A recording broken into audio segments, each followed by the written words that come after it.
ಏ ಕೃತಿ, ಅಲ್ ನೋಡೆ ನಮ್ ಗುಬಾಳ್ಗುಡು ಕೂತಿದ್ದಾನೆ. ಏ ಪಾಪ ಕಣ್ರೆ ಅವನು, ಬೇಡ ಬಂದ್ರೆ ಹೋಗೋಣ, ಸ್ವಲ್ಪ ಮಜಾ ತಗೊಳ್ಳೋಣ ಬಾರೆ. ಏನೋ ಗುಬಾಲ್ಡ್, ಇನ್ನು ಮನೆಗ್ ಹೋಗಿಲ್ವಾ? ಇಲ್ಲೇ ಕುತ್ಕೊಂಡ್ ಬಿಟ್ಟಿದೀಯಾ? ಏನೋ ಫೋನಲ್ಲಿ ಫೈಟಿಂಗ್ ಸೀನ್ ನೋಡ್ಕೊಂಡ್ ಕುತ್ಕೊಂಡ್ ಬಿಟ್ಟಿದ್ಯೇನೋ ಮಗ. ನಿಮ್ದಂತೂ ಅವ್ರು ನೋಡಕ್ಕಾಗಲ್ಲ, ಬರೀ ನೋಡೋದಕ್ಕಷ್ಟೇ ಸೀಮಿತ ಕಣ್ರೆ ಇವ್ನು. ಹುಡುಗಿರ ನೀವು? ಹುಡುಗಿರಂದ್ರೆ ಹೇಗಿರ್ಬೇಕು? ಹೋಗೋ ಬಾರೋ ಮಗ ಮಚ್ಚ ಅಂತ ಕರಿತೀರಲ್ವಾ, ನಿಮ್ಗೆ ನಾಚಿಕೆ ಇಲ್ವಾ? ನಿನ್ನ ಬರೀ ಗುಬಾಲ್ಡ್ ಅನ್ಕೊಂಡಿದ್ದೆ, ಇಷ್ಟೊಂದ್ ದೊಡ್ಡ ಗುಬಾಲ್ಡ್ ಅಂತ ನನ್ಗೆ ಇವಾಗ್ಲೇ ಗೊತ್ತಾಗಿತ್ತು. ಇದು ಟ್ರೆಂಡ್ ದುನಿಯಾ ಮಗ. ಟ್ರೆಂಡ್ ಅಂತೆ ಟ್ರೆಂಡು. ಫೇಸ್ಬುಕ್ ನಲ್ಲಿ ಸ್ಮೈಲ್ ಕೊಟ್ಟಿರೋ ಫೋಟೋ ಹಾಕಿ ವಾಟ್ಸ್ಆಪ್ ನಲ್ಲಿ ಫೋನ್ ನಂಬರ್ ಸೇವ್ ಮಾಡ್ಕೊಂಡು 3 kg ಲಿಪ್ಸ್ಟಿಕ್ ಹಾಕೊಂಡು ಲವ್ ಯು ಅಂತ ಮೆಸೇಜ್ ಕಳಿಸಿ ಹುಡುಗರು ಜೇಬ್ ಖಾಲಿ ಮಾಡೋ ಹುಡುಗಿರ್ ಜಾತಿ ಅಲ್ವಾ ನಿಮ್ದು?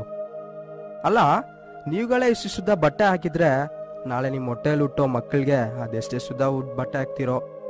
ಇನ್ನು ಈ ತರ ಡ್ರೆಸ್ಸು ಮೇಕಪ್ ನೋಡ್ತಾ ಇದ್ರೆ ವಯಸ್ಸಾದ ಮುದುಕರೇ ಟೆಂಪ್ಟ್ ಆಗ್ತಾರೆ. ಇನ್ನು ಟೀನೇಜ್ ನಲ್ಲಿ ಇರೋಂತ ಹುಡುಗರ ಟೆಂಪರೇಚರ್ ಜಾಸ್ತಿ ಆಗಿ high tension line short circuit ಆಗಿ ಆಗಬಾರ್ದು ಆಗುತ್ತೆ. ಹೆಣ್ಮಕ್ಳಂದ್ರೆ ಹೇಗಿರ್ಬೇಕು?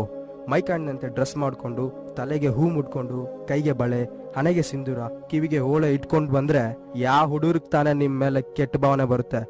ಅವ್ರ ಮನ್ಸು ಕೂಡ ಕೆಟ್ಟದಾಗ ಆಲೋಚನೆ ಮಾಡಲ್ಲ. ಆ ನಿಮ್ಮ ಡ್ರೆಸ್ ಕೋಡೆ ಹೆಣ್ಮಕ್ಳಿಗೆ ಆಂಟಿ ವೈರಸ್ ಡ್ರೆಸ್ಗಳು ಹಾಕೊಂಡ್ ಬನ್ನಿ.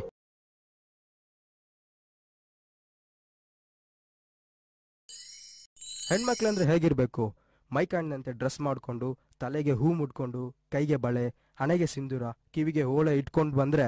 ಹೇ ಕೃತಿ, ಏನ್ರೇ ನೆನೆ ತುಂಬಾ ಹಾರಾಡ್ತಿದ್ರಿ, ಇವತ್ತು ಆಂಟಿ ವೈರಸ್ ಡ್ರೆಸ್ ಹಾಕೊಂಡ್ ಬಂದ್ಬಿಟ್ಟಿದೀರಾ? ಹೌದು ಕಣೆ, ನಾವು ಕೂಡ.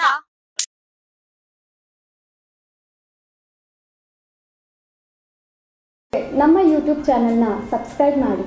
ವಿಸಿಟ್ ಮಾಡಿ www.youtube.com/c/hugar Cine Creations.